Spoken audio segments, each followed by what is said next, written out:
എല്ലാ വലതുപക്ഷ ശക്തികളും ഒന്നാണ്. ഇപ്പം ജമാഅത്തെ ഇസ്ലാമി, SDPI, മുസ്ലിം ലീഗ് അതിപ്പോൾ കോൺഗ്രസിനോടൊപ്പം ചേർന്നു. ഇന്ത്യയിൽ ഉയർന്നു വന്നൊരു മഹാസഖ്യമായിരുന്നു ഇന്ത്യ മുന്നണി. കോൺഗ്രസ് തകർക്കുകയല്ലേ ചെയ്യുന്നത്. ഇന്നലെ ഡൽഹിയിൽ ആം ആദ്മി പാർട്ടി തോറ്റു, 22-ലെത്തി. എന്താ കാരണം? അവർ BJPയെ ജയിപ്പിച്ചു.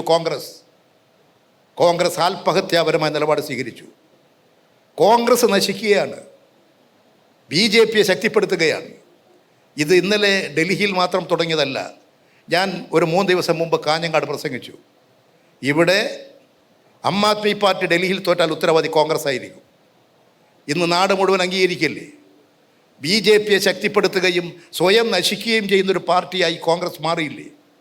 അതിൻ്റെ അഖിലേന്ത്യാ നേതൃത്വം ദുർബലമാണ്. ഇന്ത്യൻ രാഷ്ട്രീയത്തെ ശരിയായ നിഗമനത്തിൽ എത്തിച്ചേരാൻ അവർ കഴിയുന്നില്ല. കമ്മ്യൂണിസ്റ്റ് പാർട്ടിയും മാർക്സിസ്റ്റും കോൺഗ്രസും തമ്മിൽ വലിയ പ്രത്യയശാസ്ത്രപരമായ നയപരമായ കാര്യങ്ങളൊക്കെ വളരെ വളരെ അകൽച്ചയുള്ളതാണ്. പക്ഷേ ഞങ്ങൾ BJPക്കെതിരായിട്ടുള്ള പൊതുസഖ്യത്തെ വളർത്തിയെടുക്കുകയാണ്. കർണാടകത്തിൽ ഞങ്ങൾ അതാണ് ചെയ്തത്. ഇന്ത്യയിൽ ഓരോ സംസ്ഥാനത്തും ചെയ്തുകൊണ്ടിരിക്കുന്നതാണ്. കേരളത്തിൽ എന്താ കോൺഗ്രസ് ചെയ്തുകൊണ്ടിരിക്കുന്നത്? CPMനെ തകർക്കലാണ്. ആരെ സഹായിക്കാൻ? BJPയെ സഹായിക്കാൻ. ഇന്ന് BJP പറയുന്നത് നാളെ കോൺഗ്രസിൻ്റെ മുദ്രാവാക്യമാകും.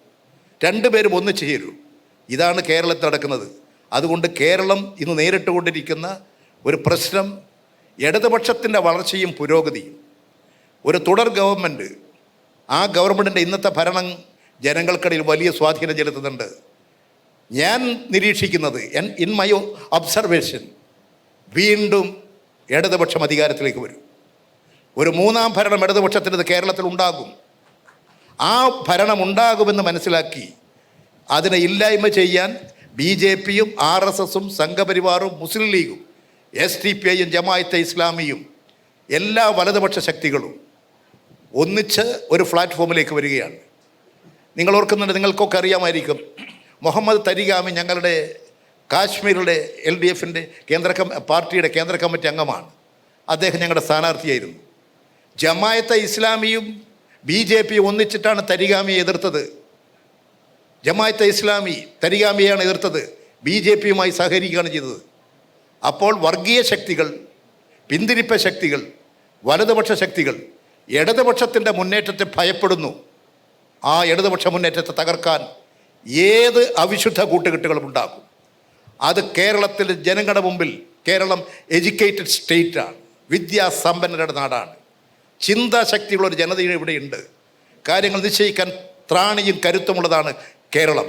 3.5 കോടി മലയാളികളെ ജന്മനാട്. ആ ജന്മനാട്ടിലെ മലയാളികളെ, കേരളീയരെ ബോധ്യപ്പെടുത്തി ആ രാഷ്ട്രീയം ഇന്ത്യയുടെ മുമ്പിൽ ഉയർത്തിക്കൊണ്ടുവരാൻ പരിശ്രമിക്കുക എന്നുള്ളതാണ് ഞങ്ങളുടെ ലക്ഷ്യം.